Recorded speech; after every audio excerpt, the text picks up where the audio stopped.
Hey everybody, welcome to Wade Plays Badly. Tonight I'm going to be featuring a couple of games for the Commodore 64, and I'm doing that for a couple of reasons. One, because I really dig the C64, but more importantly, you really can't talk about or appreciate the history of video games without understanding the relevance of all of the 8-bit machines from the early 1980s.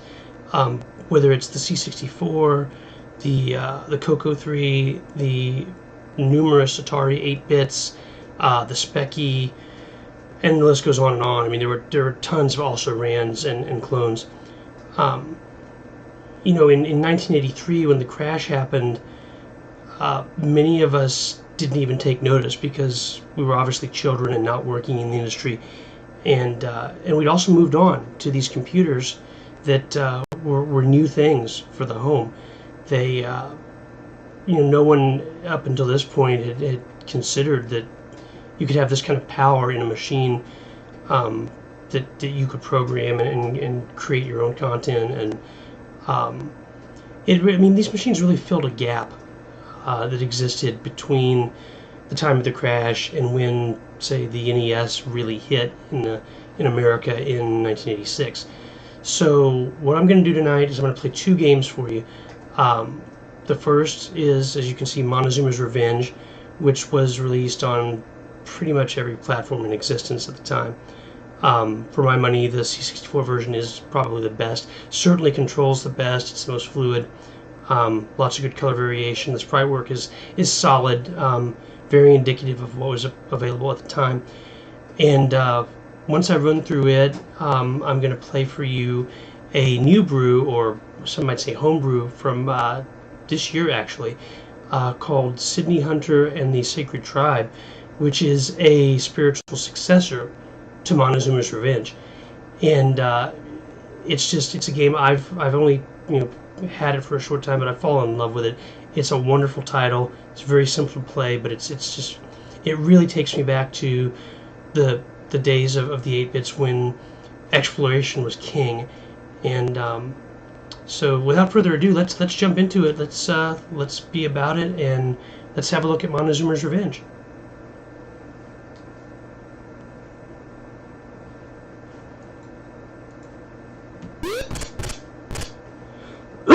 Pardon me.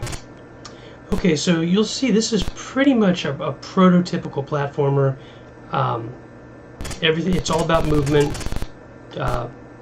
climbing ladders, picking up items, jumping, dodging things. A couple of the items you can pick up can, in fact, eliminate certain enemies.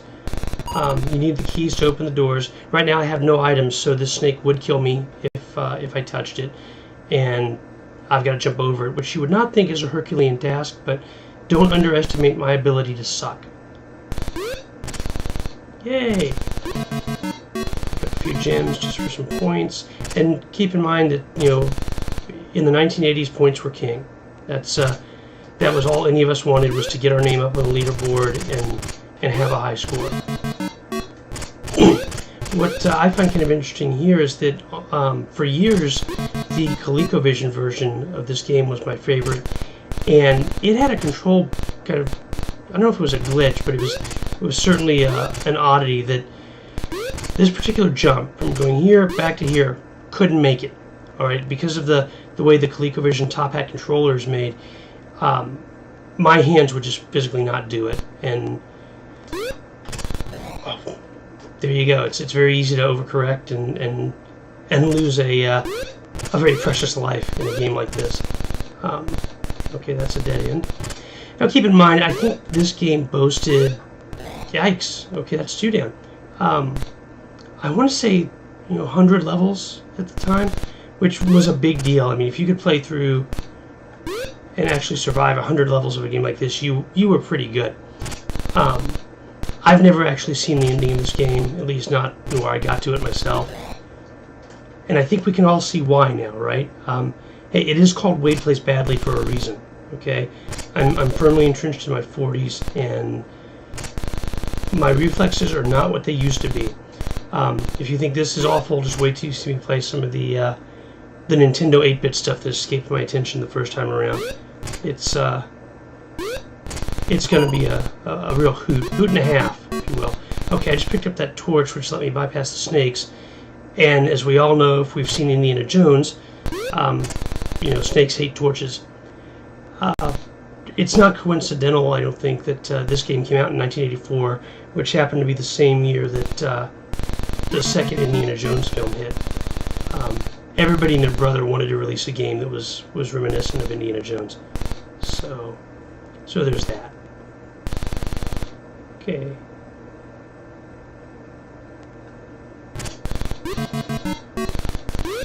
I think that sword may actually allow me to kill that skull, but I'm not going to take that chance because I don't really have the lives to spare any longer.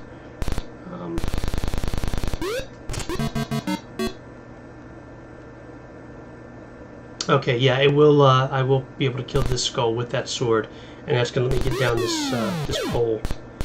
Not going to do much for that other one that's down there, though. So we'll be a little careful running across here. Now these I should call them conveyor belt type of floors. These were pretty common in games of the day, particularly on the Commodore 64.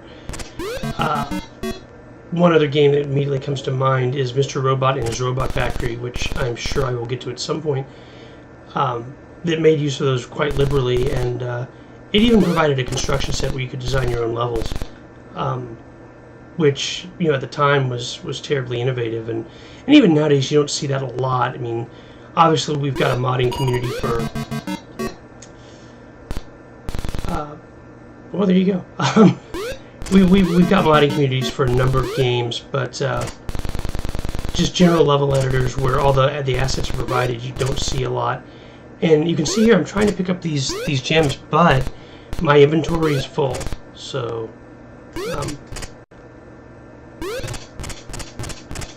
okay,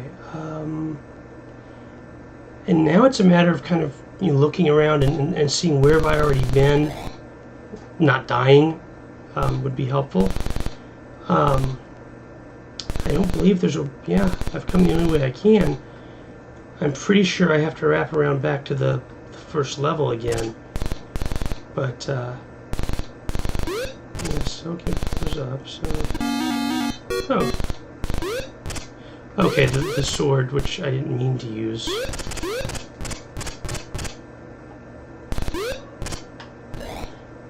Oh, see, with sprite graphics, one pixel can make a difference, and cost you one of those lives if you need so much. And fewer points, that's good. I remember that sequence being a lot harder when I was younger. Okay, rock on. So back up, over the snake. And I've probably seen, what, like 10 of the rooms in this game at this point. I'm not even sure. I know I came down here, but do I have anywhere to go? I don't think that I do. I think I've been over here. That was a dead end, so I was going in the right direction.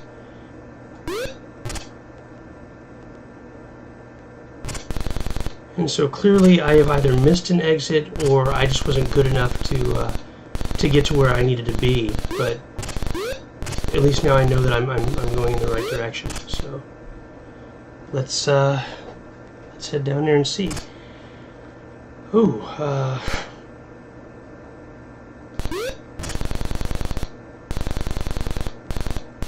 let's wait for him again.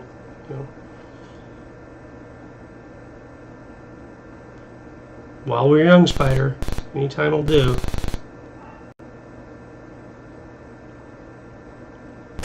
Okay, I don't know if I... Oh, there we go. Well, that cleared the inventory real quick, didn't it?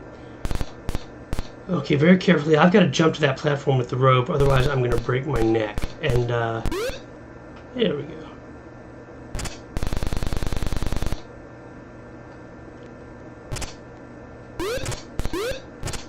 It's very easy to get carried away and run through all these way too quickly. now that I think about it, I think a speedrunner would love this game.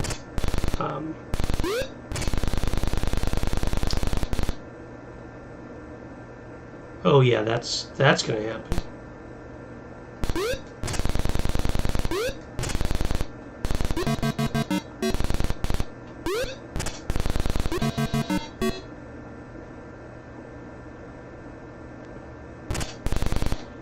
So as you can see, I mean, it's a lot of the geometry in the levels is the same throughout. They're reusing assets, but what a horrible way to die, isn't it? Just every vertebrae in my neck just compacted at one time. But anyway, as you can see, the geometry is the same throughout the game. They've reused a lot of the assets, but they do reconfigure the levels, and again, it makes for a very tense time trying to actually time those jumps accordingly. And as you saw earlier in the early portion of what I was playing, it wasn't uncommon for me to overjump and end up killing myself. I could probably go a little bit further in this. I mean, I'd have to start over from the beginning. There weren't save points back then, which is part of the allure. Is you've got to get it done right the first time. But let's go ahead and wrap up Montezuma's Revenge then, and kick it on over to Sydney Hunter, and you can kind of see where the developer, some 30 plus years later, took the idea and kind of spruced it up a little bit, stripped it down to its essentials, and made a really great game. Okay, and through the magic of technology, we're back. The game's booting up now. Sydney Hunter and the Sacred Tribe is actually a CollectorVision title, and CollectorVision's a modern publisher. They do games for pretty much any retro system you can think of.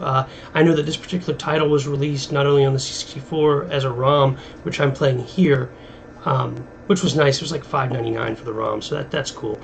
And you don't want to distribute it. I mean, I paid for it. It's mine. I'm not going to go giving it out to anybody because the developers need their money, quite frankly, if we want to keep seeing these kind of games. But I think it's also available on the SNES, actually, and I'm sure graphically on the SNES it probably looks a bit more polished. But as we play through this, you'll kind of see that the developers really did pull all they could out of the C64, and you can see here it says F1 fast loader on. The 1541 disk drive that became the mainstay of the Commodore line after about 83, I want to say,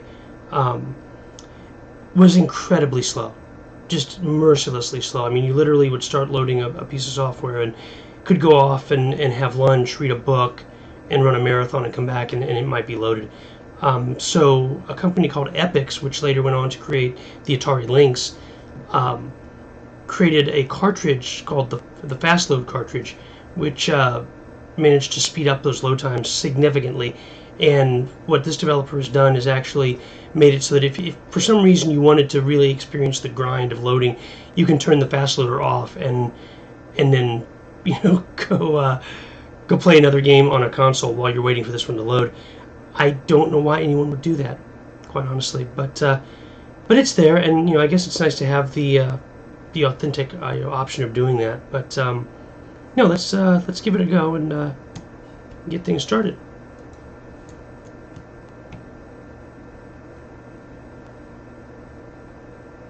As soon as I figure out how to, there we go. So this is a load screen.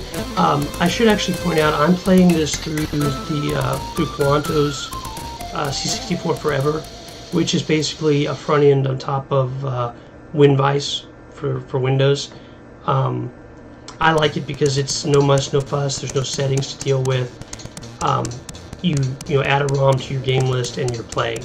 And at this point in my life, that's what I'm about. I don't really. The most important thing is playing the games. It's not necessarily having it on that original hardware, because again, the C64 is 30 plus years old at this point, and I've got 2 working units, but the less wear and tear I can put on them, the better.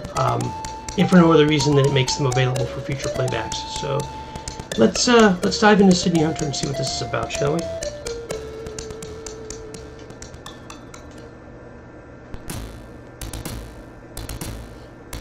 Okay, getting a little bit of exposition, which we did not get with Montezuma's Revenge. Way back when, this would have all been in a manual, printed manual that came with the game, and no one ever read them. Okay, so little Nintendo flair here.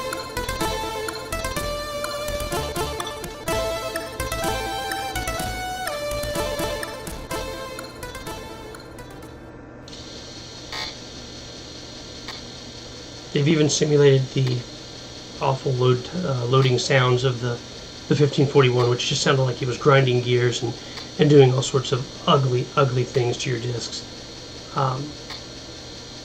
This is like the soundtrack of my youth, basically.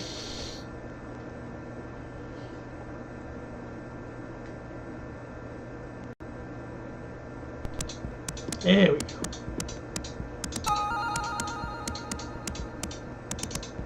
Oh, okay, see, they've kidnapped me, but they want my help, because that makes it okay, right?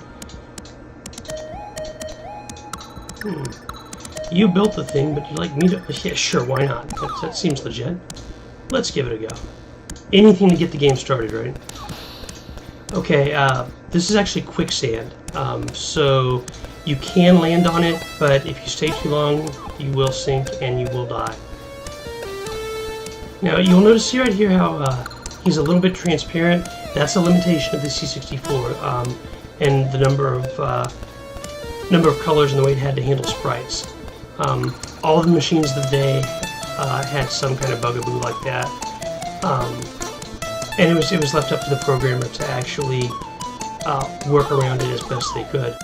And I think these guys have really done a great job of it.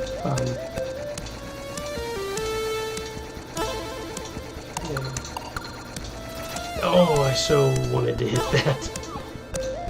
So, I believe I can go back up there. I'm going through here. Wait. Try that again. Okay.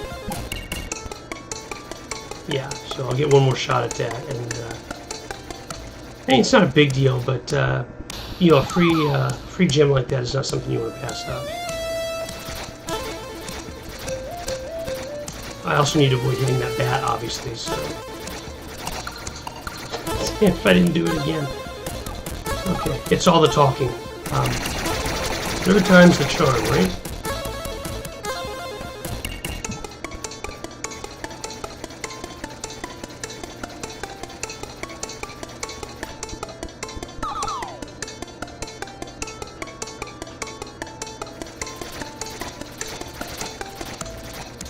There we go. So, wait a minute. There was a gym over here.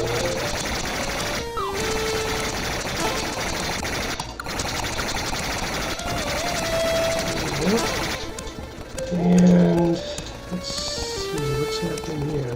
We take that.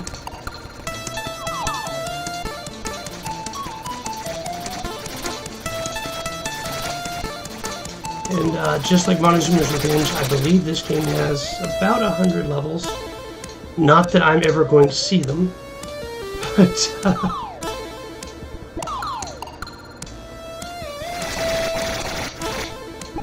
I don't think they expected that trap to really kill anyone. But you never know. With me, they might get lucky at some point.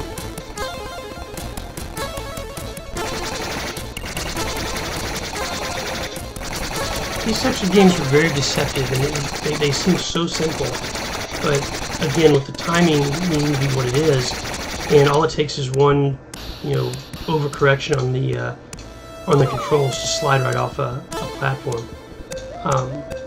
I should point out also that I, in addition to using the Commodore C64 Forever, I'm using a USB gamepad to play this. It's a Kitata, which is basically your run-of-the-mill USB SNES replica gamepad.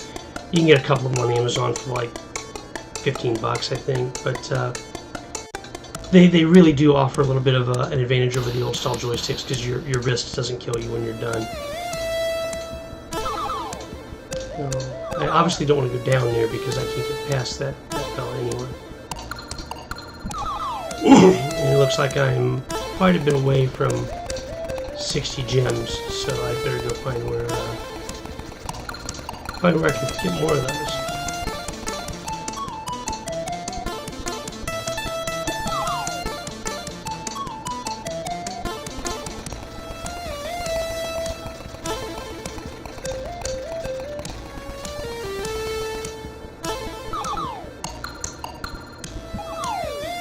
I can't get in that. That's interesting.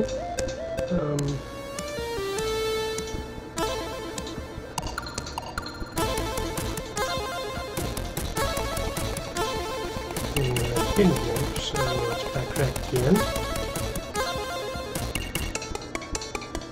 And you see how there's a big similarity between this and Montezuma's Revenge, but they've taken out the weapons, so there's really no way to kill these things.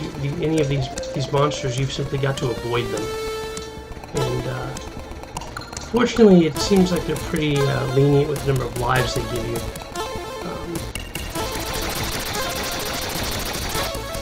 And thankfully, you don't lose your gems when you die.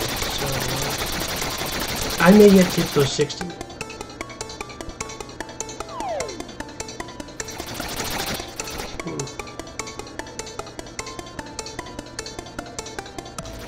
I must have missed something because I'm not seeing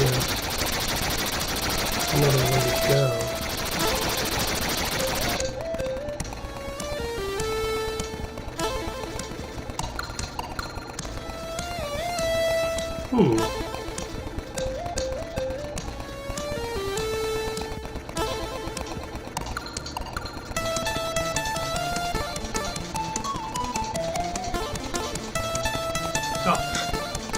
Ran right into that guy.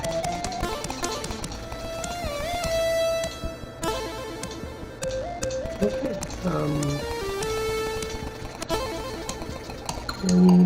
And this is really where the value in these kind of games came into play. You really have to, you reach a certain point where you hit a wall and you're not quite sure where you're supposed to go, and all you can do is just keep looking around and backtracking. And basically what the game asks you to do is repeat steps you've already taken, and that lulls you into a false sense of security where you assume, well, I did this once, so I can do it again. But again, going back to the oversensitivity of the controls, if you will, it can make that very difficult.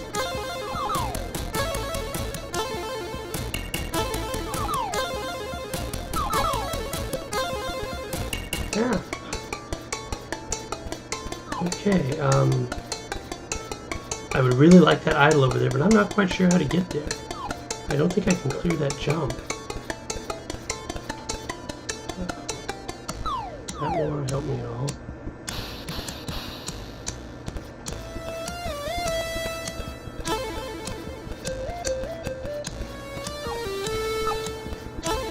Nope. Okay. Let's see here. Yeah, I don't think I need to go that way, but I don't really know where else to... Oh!